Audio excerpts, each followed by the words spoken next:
Hello friends আমি ইশাশ্রী cookbook থেকে আপনাদের স্বাগত জানাই। তো আমি আজকে রান্না করব নিরামিষ এঁচুড়। তো কিভাবে আমি নিরামিষ এঁচুড় রান্না করি তো আপনারা দেখবেন। তো চলুন এখন একটা এঁচুড় পেরে নিই গাছ থেকে। এঁচুড়টাকে গাছ থেকে পেরে নিচ্ছি। আমি এঁচুড় কাটার আগে হাতে একটু সরষের তেল মেখে নিয়েছি।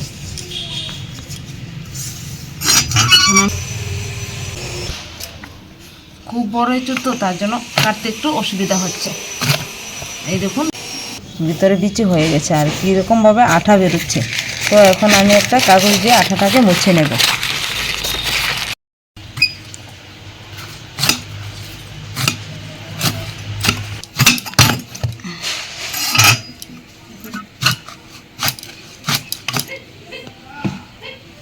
আরও ছোট করে পিস করে নেব। এই দেখুন এইরকম ছোট খোসাটা এখন আমি ভালো করে ছাড়িয়ে নেব।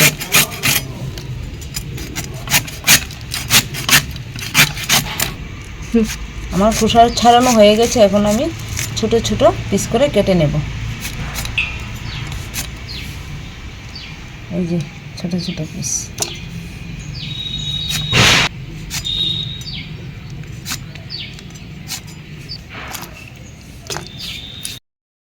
এঁচুড়ের বিচিগুলিও নিয়ে নেব, যেটা বড় হলে কাঁঠাল হবে। তবে আমি হাফ এঁচুড় কেটে নেব। আমার এঁচুড় কাটা হয়ে গেছে। এখন আমি ধুয়ে নেব। আমি আলু নিয়েছি, তো আলুটাও আমি ছুলিয়ে টুকরো টুকরো করে কেটে ধুয়ে নেব।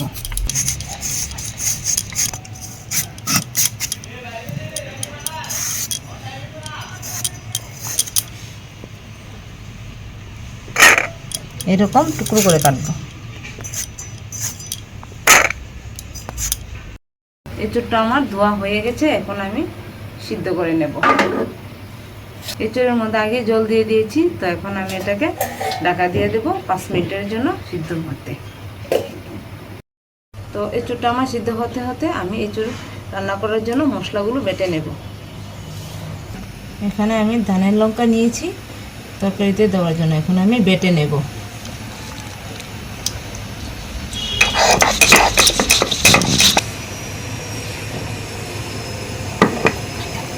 অল্প মরিচ নিয়েছি, তার জন্য ছোট একটা পাত্রে রেখেছি। জিরে গুঁড়ো নিয়েছি, গুঁড়ো জিরে এই নিয়েছি। তো গুঁড়ো জিরেটা ভালো হয় না প্যাকেটের, তো তার জন্য আমি আর একটু বেটে মিহি করে বেটে নেব, যাতে আমার তরকারিটা রান্না করার পরে কোনো এটার মধ্যে ছোটো ছোটো দানা যাতে না থাকে। তার জন্য আমি এটাকে ভালো করে বেটে নেব। তো এখন আমার বাটা হয়ে গেছে। এখন আমি ধনে গুঁড়োটাকেও বেটে নেব। ধনে গুঁড়োটাও মিহি করে বেটে নিয়েছি, কুচি করে নিয়েছি বাটার সুবিধার জন্য, এতে বাটতে সময় লাগবে না। আদাটাও আমার বাটা হয়ে গেছে। তো এখন ঢাকা সরিয়ে দেখি আমার এঁচুড়টা সিদ্ধ হয়েছে কিনা। সিদ্ধ হয়ে গেছে। এখন আমি নামিয়ে নেব। নামিয়ে এঁচুড়ের জলটা আমি ঝরিয়ে নেব। এঁচুড়ের জল জড়ানো হয়ে গেছে। এখন আমি কড়াইয়ের মধ্যে সরষের তেল দিয়ে দেবো এঁচুড়টাকে ভাজার জন্য।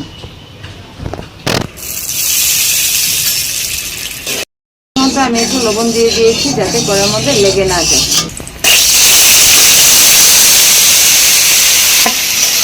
অল্প করে আমি এখানে একটু দিয়েছি, 2বার করে আমি ভেজে নেব। দিয়ে দেবো হলুদ গুঁড়ো, দিয়ে দেবো লবণ।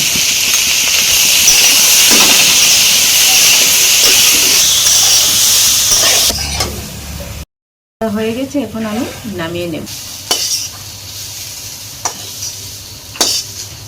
বাকি এঁচুড়টা ভাজার জন্য আবারও সরষের তেল দিয়ে দিলাম। হলুদ গুঁড়ো, লবণ সঙ্গে ভালোভাবে এঁচুড়ের সাথে মিশিয়ে নেব। তো আমার এঁচুড়টা ভাজা হয়ে গেছে। এখন আমি নামিয়ে নেব। তো সব এঁচুড় আমার ভাজা হয়ে গেছে। এখন আমি আলুটা ভাজার জন্য আবারও সরষের তেল দিয়ে দেব। আলুটা আমি এখন দিয়ে দেব।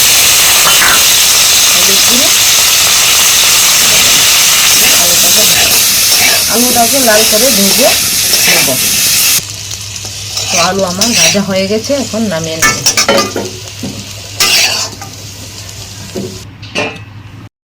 তো সব আমার ভাজা হয়ে গেছে, এখন আমি কড়াইতে সরষের তেল দিয়ে দেব।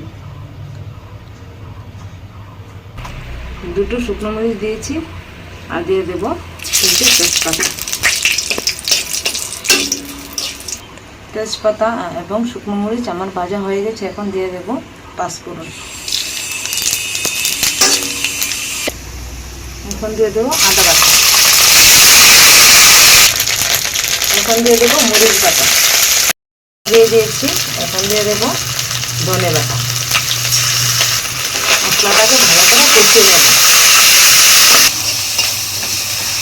এখন দিয়ে দেবো 2 চামচ মরিচ গুঁড়ো দিয়ে মশলাটাকে ভালো করে আবারও কষিয়ে নেব।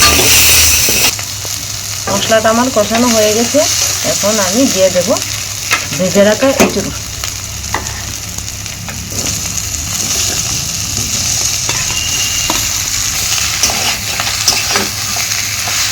তো সম্বাসের সাথে আমি এঁচুড়টাকে ভালো করে মিশিয়ে ভেজে রাখা আলুটাও দিয়ে দেব।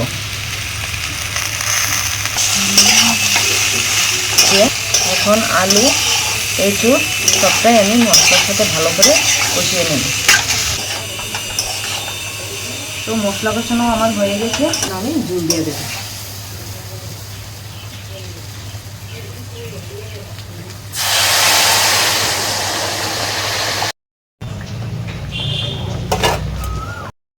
এখন আমি দিয়ে দেব লবণ। লবণ দেওয়া হয়ে গেছে, এখন আমি দিয়ে দেব তার মধ্যে আগে থেকে ভেজে রাখা সিমের বিচি সিদ্ধ করে নিয়ে এর খোসা ছেড়ে নিয়েছি। তো এখন এর মধ্যে দিয়ে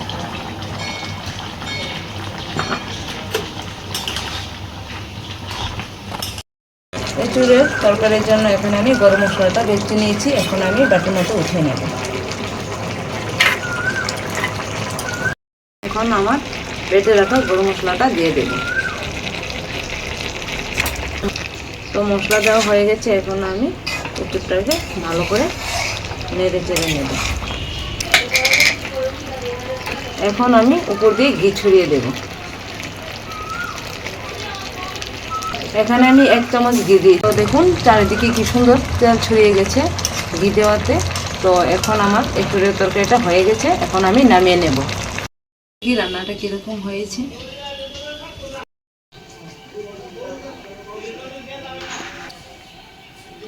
দেখুন। শসা নিয়েছি। আপনারা তো অনেকেই এঁচুড় চিংড়ি খেয়েছেন, তো এইভাবে এঁচুড়টাকে নিরামিষভাবে রান্না করে খাবেন, দেখবেন খুব ভালো লাগবে। আর যারা যারা আমার চ্যানেলে এখনও সাবস্ক্রাইব করেনি তারা আমার চ্যানেলটাকে সাবস্ক্রাইব করে দিবেন। আর যারা ফেসবুকের পেজ থেকে দেখছেন তারা আমার ফেসবুকের পেজটাকে ফলো করে দিবেন।